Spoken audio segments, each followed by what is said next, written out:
வணக்கம் ஆடிட்டர் கிருஷ்ணன் பேசுகிறேன். இந்த வீடியோட தலைப்பு வந்துட்டு clarification regarding CA foundation classes அப்படின்னு சொல்லிட்டு. ஏன்னா நம்ம சிஏ ஃபவுண்டேஷனுக்கு ரெண்டு விதமாக கிளாஸஸ் எடுக்கிறோம். ஒன்று வந்து ஸ்கூல் படிக்கிற பசங்களுக்கு, இன்னொன்று ஸ்கூல் முடித்த பசங்களுக்கு அப்படின்னு ரெண்டாக பிரிக்கிறோம். ஸ்கூல் படிக்கிற பசங்களுக்கு அப்படின்றது 10th முடிச்சுட்டு ஜாயின் பண்ணுறது, 11th முடிச்சுட்டு ஜாயின் பண்ணுறது அப்படின்றது ரெண்டு ஸ்கீமில் இருக்குது. அதாவது அந்த CA for school students program அப்படின்னு சொல்லிட்டு அது ஒரு தனி ஸ்கீமு.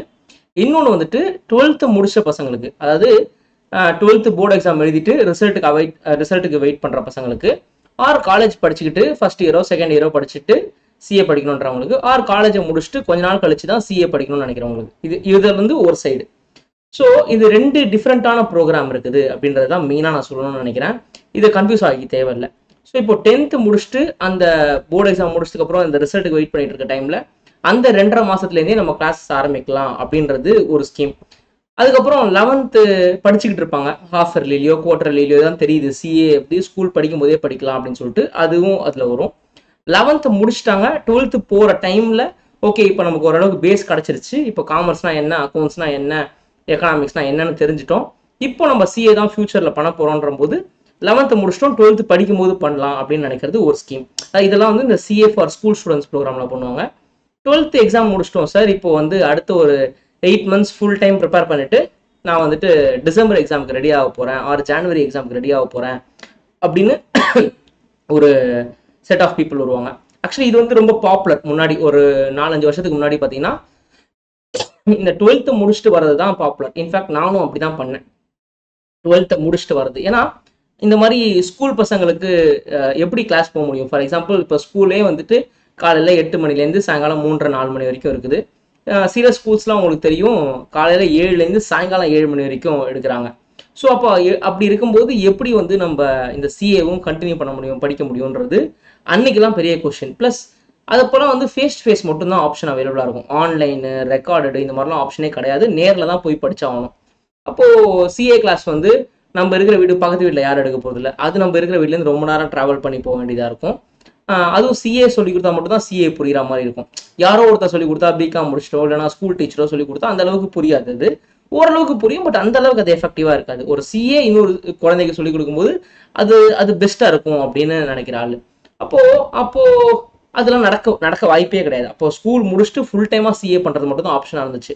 ஆனா இப்போ அப்படி கிடையாது. ஆன்லைன்ல படிக்கலாம், ரெக்கார்டட் எடுத்து வீட்டில் வச்சு படிக்கலாம், டெய்லி 1 hour படித்தாலே போதும் அப்படின்னும் போது அதுவும் உங்கள் இஷ்டத்துக்கு எய்தர் ஏர்லி மார்னிங்கோ இல்லைனா லேட் ஈவினிங் படித்தா பெஸ்ட்டாக இருக்கும். இப்போது அதில் வந்து ரெண்டாக பிரிக்கிறோம். இப்போ இந்த ப்ரோக்ராம்ஸ்லாம் இருக்குல்ல, இந்த CA for school students, CA for after school, அதாவது அது 12th முடிச்ச பசங்களுக்கு அதை ரெண்டாக பிரிக்கிறோம். ஒன்று வந்து லைவ் ஜூம் கிளாஸு, இன்னொன்று வந்து வீடியோ ரெக்கார்டட் கிளாஸஸ் அப்படின்னு பிரிக்கிறோம்.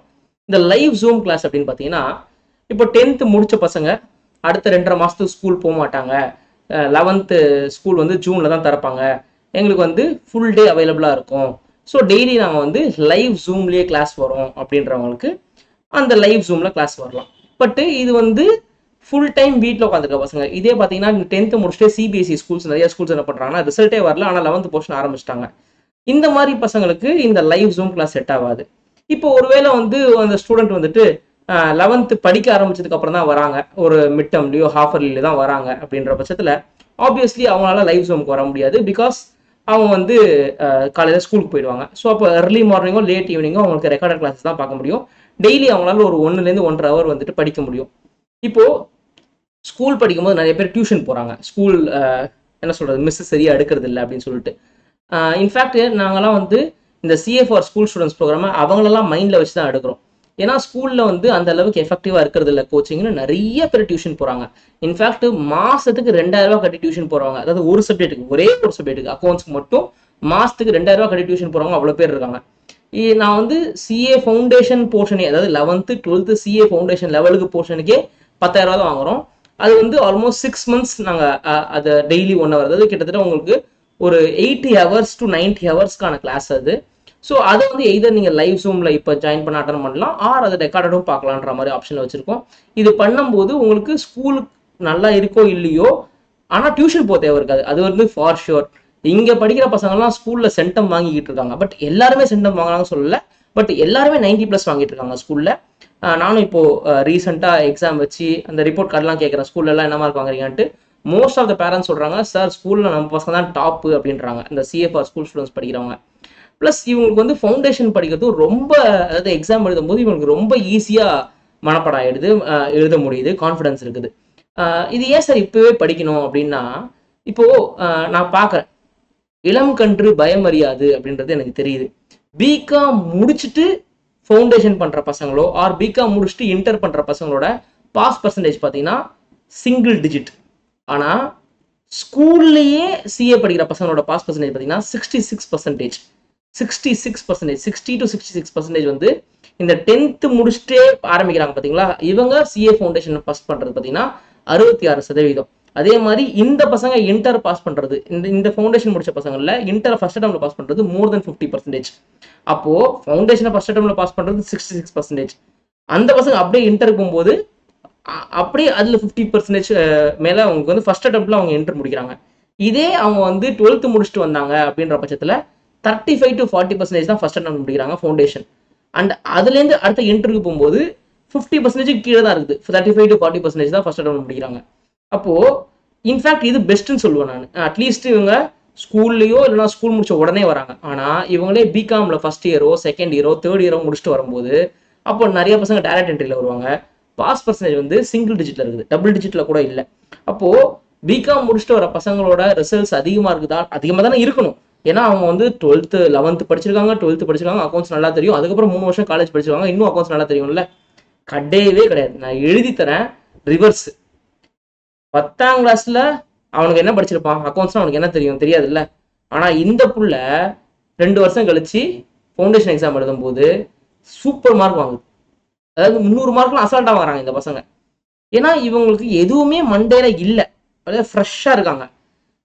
இப்போ வந்து சின்னதாக ஒரு எக்ஸாம்பிள் சொல்கிறேனே, ஒரு குழந்தை 2 வயசு குழந்தை, 2 வயசு குழந்தை உங்கள் வீட்டில் பிறக்குதுன்னு வச்சுக்கோங்களேன். ஆனால் அது வந்து ஃபார் எக்ஸாம்பிள் உங்கள் வீடு சென்னையில் இருக்குது, பாட்டி வீடு வந்துட்டு ஆந்திராவில் இருக்குதுன்னு வச்சுக்கோங்க. அந்த 2 வயசு குழந்தைய பாட்டியை தூக்கிட்டு போய் வளர்க்குறாங்க, பாட்டி தூக்கிட்டு போய் வளர்க்குறாங்கன்னு வச்சுக்கோங்க. அந்த 2 வயசு குழந்தை ஒரே வருஷத்தில் ஃபுல்லாக தெலுங்கு பேச ஆரம்பிச்சிடும். இப்போ அந்த குழந்தை வந்து ஒரு முஸ்லீம் வீட்டில் வளருதுன்னு வச்சுக்கோங்க, உருது பேசுகிற முஸ்லீம் வீட்டில் வளருதுன்னா ஒரு வருஷத்துல 2 வயசுல அப்பதான் பேச ஆரம்பிச்சிருக்கும். ஆனா ஒரு வருஷத்துல அது பூரா உருது கத்துக்கும். இதே ஒரு மலையாள வீட்டுல வளர்றாங்க அப்படின்னா ஒரே வருஷத்துல அது பூரா மலையாளம் கத்துக்கும். ஆனா ஒரு மெச்சூர்டான ஒரு பையனையோ பொண்ணையோ வேற ஒரு ஊர்ல கொண்டு போய் போடுறீங்கன்னு வச்சுக்கோங்களேன், அந்த லாங்குவேஜ் அவங்க அவ்வளவு ஸ்பீடா கத்துக்கவே மாட்டாங்க. அப்போ சின்ன வயசுல நீங்க ஏதாவது ஃப்ரெஷ்ஷா இருக்கும்போது ஏத்துனீங்கன்னா சருன்னு ஏறுது. ஆனா அதையே நீங்க கொஞ்சம் நாள் கழிச்சு பண்ணும்போது அந்த அளவுக்கு அவங்களுக்கு கெப்பாசிட்டி கிடையாது ஏத்திக்கிறதுக்கு. சரி, இப்போ 10ஆம் கிளாஸ் படிக்க உடனே சிஏ படிக்க ஆரம்பிக்கணுமான்னு கேட்டா, நீங்க ஏன் சிஏ படிக்க ஆரம்பிக்கணும்னு நினைக்கிறீங்க? அக்கௌண்ட்ஸ் புரிஞ்சுக்க ஆரம்பிக்கிறாங்கன்னு நினைக்கணும் அப்படின்னு சொல்லுவேன் நான். சரி, ஓகே, நான் 10ஆம் கிளாஸ் 11ஆம் கிளாஸ் 12ஆம் கிளாஸ் போது நான் சிஏ படிக்க ஆரம்பிக்கல, நான் வந்து 12 முடிச்சுதான் ஆரம்பிக்கிறேன் அப்படின்னா பிரச்சனை கிடையாது. அட்லீஸ்ட் அந்த ஒரு 1.5-2 மாசம் இந்த ஸ்கூல் முடிச்ச உடனே ஆரம்பிச்சிட்டிங்கன்னா உங்களுக்கு தெரியும், ஓ எதெல்லாம் அன்லேர்ன் பண்ணணும் எதெல்லாம் ரீலேர்ன் பண்ணணும்ட்டு. இந்த அன்லேர்ன் அண்ட் ரீலேர்ன்றது ரொம்ப இம்பார்ட்டன்ட். அன்லேர்ன்னா என்ன அப்படின்னா, சில விஷயத்த நம்ம ஒரு மாதிரி புரிஞ்சு வச்சிருப்போம், இது இப்படிதான் அது அப்படிதான் அப்படின்ற மாதிரி ஒரு மாதிரி மகப்படுத்தி வச்சிருப்போம். அது ஏன் அப்படின்னே தெரியாது. அது ஏன் அப்படின்னு நீங்க தெரிஞ்சு படிப்போம். இதுக்கு கொஞ்சம் டைம் ஆகும். இன்ஃபேக்ட் நான் வந்து நிறைய சயின்ஸ் பசங்களை ட்ரெயின் பண்ணியிருக்கேன். அதாவது ஸ்கூல்ல பிசிக்ஸ் கெமிஸ்ட்ரி கம்ப்யூட்டர் சயின்ஸ் படிச்ச பசங்க, ஸ்கூல்ல மேத்ஸ் பயாலஜி எடுத்த பசங்க, இவங்களாம் நான் ட்ரெயின் பண்ணி ஃபர்ஸ்ட் அட்டெம்ப்ட்ல பாஸ் பண்ண வைக்கிறது எனக்கு ஈஸியா இருந்துச்சு. ரேதர் தேன் அக்கௌண்ட்ஸையே படிச்சு அக்கௌண்ட்ஸ் சென்டம் ஆயின பசங்களை நான் ட்ரெயின் பண்றது கஷ்டமா இருந்துச்சு.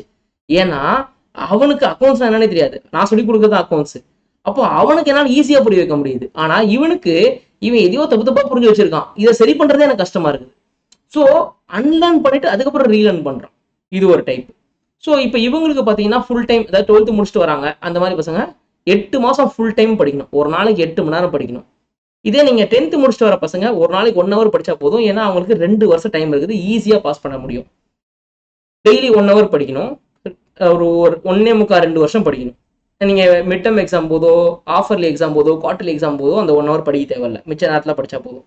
இந்த பொறுத்த வரைக்கும், இந்த 8 மாசத்தை பொறுத்த வரைக்கும் உங்களுக்கு ஒரு நாள் கூட லீவ் கிடையாது. தினைக்கும் படிக்கணும், சண்டேவும் படிக்கணும், டெய்லி 8 மணி நேரம் படிக்கணும். 8 மாசம் படிச்சீங்கன்னா உங்களுக்கு ரெடி ஆயிடுவீங்க ஃபவுண்டேஷனை பொறுத்த வரைக்கும். சார் ஸ்கூல்ல வந்து நான் மேக்ஸ் எடுக்கல, எங்க ஸ்கூல்ல மேக்ஸ் கிடையாது, கம்ப்யூட்டர் அப்ளிகேஷன் தான் இருக்குது அப்படின்னு சொல்லுவாங்க. அதை பத்தி பிரச்சனை இல்லை. 10th வரைக்கும் நீங்க மேக்ஸ் படிச்சிருக்கீங்க. ஃபர்ஸ்ட் நிறைய பேர் எனக்கு மேக்ஸ் தெரியாதுன்னு போது எனக்கு கோவமா வரும். ஏன்னா 1ஆம் கிளாஸ்லேருந்தே நீ மேக்ஸ் படிச்சது இல்லையா? 10ஆம் கிளாஸ் வரைக்கும் மேக்ஸ் தானே படிச்ச. 11ஆம் கிளாஸ் 12ஆம் கிளாஸ் மட்டும் தானே, அந்த 2 வருஷம் தானே மேக்ஸ் படிக்கல. எனக்கு மேக்ஸ் தெரியாது, எனக்கு மேக்ஸ் வராதுன்னு எனக்கு கோவமா வரும். 10ஆம் கிளாஸ் வரைக்கும் நீ மேக்ஸ் படிச்சிருக்க, அந்த மேக்ஸ்ல எங்க போச்சு? பிளஸ் மேக்ஸ் வராதுன்னு முடிவு பண்ணிட்டா சத்தியமா மேக்ஸ் வராது. இப்போ நம்ம போயிட்டு 1ஆம் கிளாஸ் 2ஆம் கிளாஸ் 3ஆம் கிளாஸ் மேக்ஸ்லாம் சொல்லி தர முடியாது. நிறைய பேருக்கு டிவிஷனே தெரிய மாட்டேங்குது, நிறைய பேருக்கு கிராஸ் மல்டிபிளிகேஷன் தெரிய மாட்டேங்குது. கேட்டால் நான் 11th 12th மேக்ஸ் எடுக்கலாமா? கிராஸ் மல்டிபிளிகேஷன் எதுக்கு 11th 12th போய் மேக்ஸ் படிக்கணும்? அது 8ஆம் கிளாஸ் மேக்ஸ் போறாதா 7ஆம் கிளாஸ் மேக்ஸ் போறாதான்ற மாதிரி தான் இருக்குது. ஈக்குவேஷன் தெரியாது, லீனியர் ஈக்குவேஷன் தெரிய மாட்டேங்குது. ப்ராபபிலிட்டி தெரியலன்னா கூட பரவாயில்ல, அதெல்லாம் 11th 12th போர்ஷன்ஸ். பட் ரொம்ப பேசிக்கான மேக்ஸ் தெரிய மாட்டேங்குது. கேட்டா எனக்கு ஒரு பையனா சொல்றான், ஏன்டா உனக்கு இந்த அளவுக்கு இங்கிலீஷ்ல தப்பு தப்பா மெசேஜ் பண்றியடா அப்படின்னா, நாங்க ஸ்கூல்ல இங்கிலீஷ்ல பேச மாட்டோம் அப்படின்றான். இங்கிலீஷ்ல பேசுறத விட்டுரு, எழுத தானே போற. இப்போ ஒரு 10 லைன் இங்கிலீஷ் எழுத போற, உன்னோட ட்ரீம் எழுது அப்படின்னா தப்பு தப்பு தப்பு தப்பா எழுது, கிராமர் மிஸ்டேக்கு, ஸ்பெல்லிங் மிஸ்டேக்கு. இதனாலவே நான் என்ன பண்ணிட்டேன்னா 3 கேட்டகரி வச்சுக்கிட்டேன். ஒன்று வந்து இங்கிலீஷ் நல்லா எழுத தெரியணும், நீ என் கூட நல்லா ஃப்ளூயெண்டெல்லாம் பேசலாம் தேவையில்லை, ஆனால் ஸ்பெல்லிங் மிஸ்டேக் இல்லாமல் கிராமர் மிஸ்டேக். ஏன்னா ஒரு குழந்தையும் அவங்க அப்பா அம்மா மினிமம் 40,000 50,000 செலவு பண்ணி வருஷத்துக்கு படிக்க வைக்கிறாங்க. நான் இப்போ இந்த மாதிரி இங்கிலீஷ் எழுது கவர்மெண்ட் ஸ்கூல்ல 3000 படிக்க வைக்கலாமே, எதுக்கு 40,000 50,000 செலவு பண்ணி பிரைவேட் ஸ்கூல்ல படிக்க வைக்கணும்? ஸோ அந்த மாதிரி ஸ்கூல்லேருந்து வர பசங்களை சேர்க்கறதே இல்லை. அதாவது இந்த கமா ஃபுல் ஸ்டாப் கூட மக்க படிச்சு எழுத வைக்கிறாங்க பார்த்தீங்களா ஸ்கூல்ல, அந்த மாதிரி ஸ்கூல்லேருந்து வர பசங்களை நான் சேர்த்துக்கிறதே கிடையாது.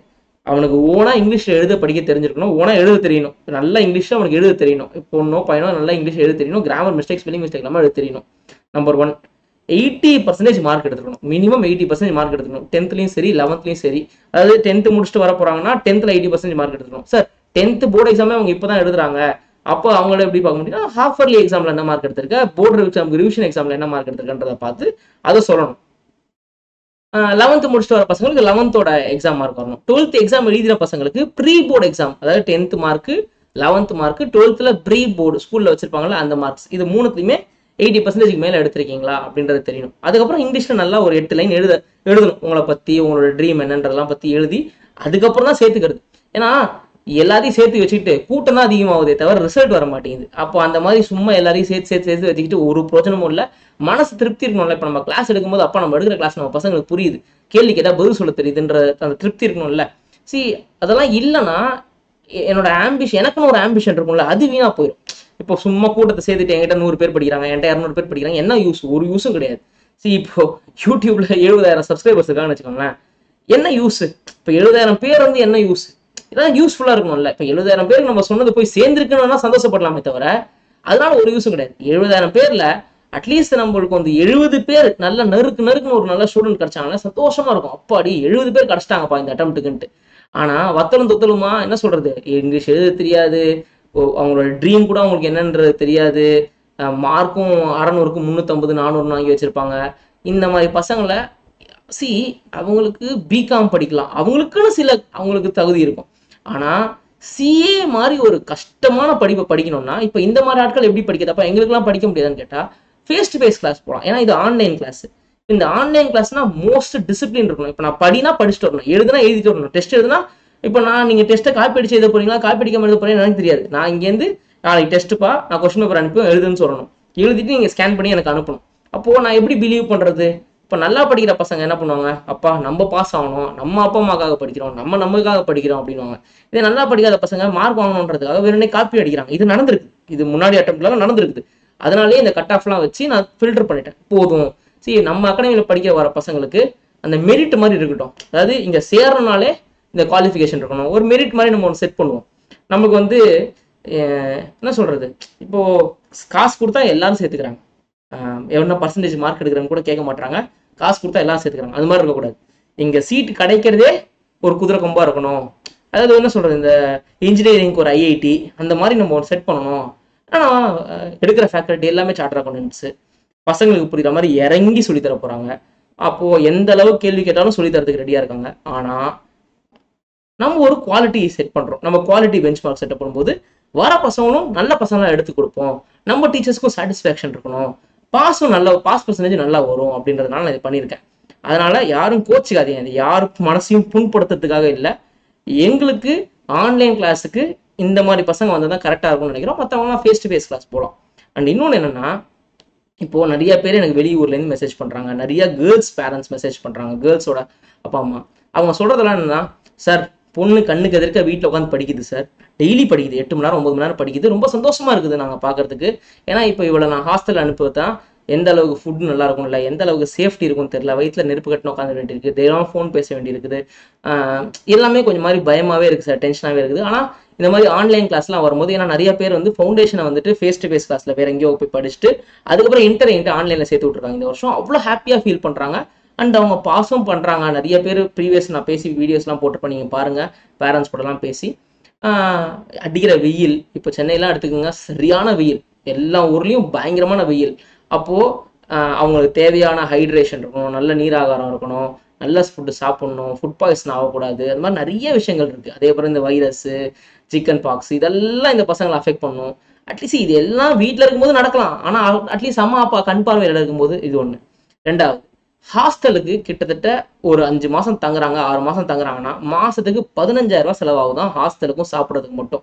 இது ஒரு 10 மாதம் நீங்கள் தங்குறீங்க அப்படின்னா இதுவே 1.5 லட்சம் ஆயிரும். இந்த மதுரைக்கு டிக்கெட் 5 ரூபா, மல்லி 50 ரூபான்னு அந்த கதையாக போய் நிற்கும். ஸோ இது எல்லாம் சேவ் பண்ண முடியும் இந்த ஆன்லைன் கிளாஸில். ஆனால் இந்த ஆன்லைன் கிளாஸ் டிசிப்ளினாக இருக்கிறவங்களுக்கு மட்டும் தான் செட் ஆகும், எல்லாருக்கும் செட் ஆகாது. இதை நான் ஓப்பனாகவே சொல்லிடுறேன். அண்ட் நம்ம ஃபேஸ் டு ஃபேஸ் கிளாஸ் எடுக்கிறது கிடையாது. ஏன்னா எனக்கு ஆஃபீஸையும் பார்க்கணும், கிளாஸையும் பார்க்கணும், அடுத்த வேலையும் இருக்குது, அதையும் பார்க்கணும், வீட்டையும் பார்க்கணுன்னும் போது எனக்கு ஆன்லைன் கிளாஸ் தான் சூட் ஆகும். அப்போ இந்த விஷயங்கள் யாருக்கு புரியுதோ, அதாவது வீட்டில் உட்காந்தே படிக்கலாம், நல்ல மார்க்கும் வாங்கலாம். இப்போ நீங்கள் எங்கள் அகாடமியோட ரிசல்ட்ஸ்லாம் நான் ஒரு தடவையும் ரிசல்ட் தானே போடுவேன். எல்லாரும் போட மாட்டாங்க, எந்த அகாடமியும் போட மாட்டாங்க. பாஸ் ஆன பசங்களை மட்டும் தான் எல்லாரும் சொல்லுவாங்களே தவிர எவ்வளோ பர்சன்டேஜ் பசங்க பாஸ் ஆயிருக்காங்கன்னு சொல்லவே மாட்டாங்க. அதாவது நியூமரேட்டர் டிவைடட் பை டினாமினேட்டர்ன்றது ஒவ்வொருத்தரும் சொல்லவே மாட்டாங்க. நான் எக்ஸாம் போகிறதுக்கு முன்னாடியே இவ்வளோ பேர் எக்ஸாம் போகிறாங்கன்றத சொல்லுவேன். எக்ஸாம் டைம்லேயே சொல்லுவேன் இவ்வளோ பேர் எக்ஸாம் எழுதிக்கிட்டு இருக்காங்கன்னு சொல்லுவேன் எங்கள் அகாடமிலேருந்து. அதே மாதிரி எக்ஸாம் ரிசல்ட் வந்ததுக்கப்புறம் இந்த நியூமரேட்டர் இது டினாமினேட்டர்ன்றது ஓப்பனாக சொல்லுவேன். எப்போவுமே நான் ரிசல்ட்ஸை சொல்லுவேன், பர்சன்டேஜ் சொல்லுவேன். அதை நீங்கள் பாருங்கள், என்னோட ரிசல்ட்ஸ்னே சில அடிச்சு பாருங்கள், வீடியோவில் இருக்கும். அப்போது இவ்வளோ ஓப்பனாக நம்ம டிரான்ஸ்பரண்டாக டிஸ்கஸ் பண்ணும்போது, அதே மாதிரி ஒரு எக்ஸாம் டெஸ்ட்லாம் மாதம் டெஸ்ட் வச்சுட்டு பேரண்ட்ஸ் கிட்ட பேசி நான் சொல்லுவேன், இதான் அவங்க போல மார்க் வாங்கிருக்குது, இதில் கம்மியாகுது, இது அதிகமாகுதுன்னு. அப்போது நமக்கும் ஒரு சின்ன குரூப் ஆஃப் பீப்புள் தான் அந்த பர்சனல் அட்டென்ஷன் கொடுக்க முடியும். ஒரு பிள்ளையோட அப்பா மாட்டி பேச போகிறோம், மாதம் பேச போகிறோம். அப்போது இப்போ 200 பேர் இருக்காங்க, 300 பேர் இருக்காங்கன்னா எப்படி பேச முடியும்? அட்லீஸ்ட் நம்மளும் ஒரு 75-80 பேர் இருந்தால் தான் நம்மளாலையும் அதை பேசி அழகாக ஒருத்தரையும் மானிட்டர் பண்ண முடியும். ஸோ எங்களுக்கு அது போதும் அப்படின்னு நினைக்கிற ஆள் தான் நாங்கள். ஸோ இதான் விஷயம். ஸோ அதனால இதெல்லாம் புரிஞ்சுக்கிட்டு தயவு செய்து சேர்றதை பற்றி யோசிங்க. நன்றி, வணக்கம்.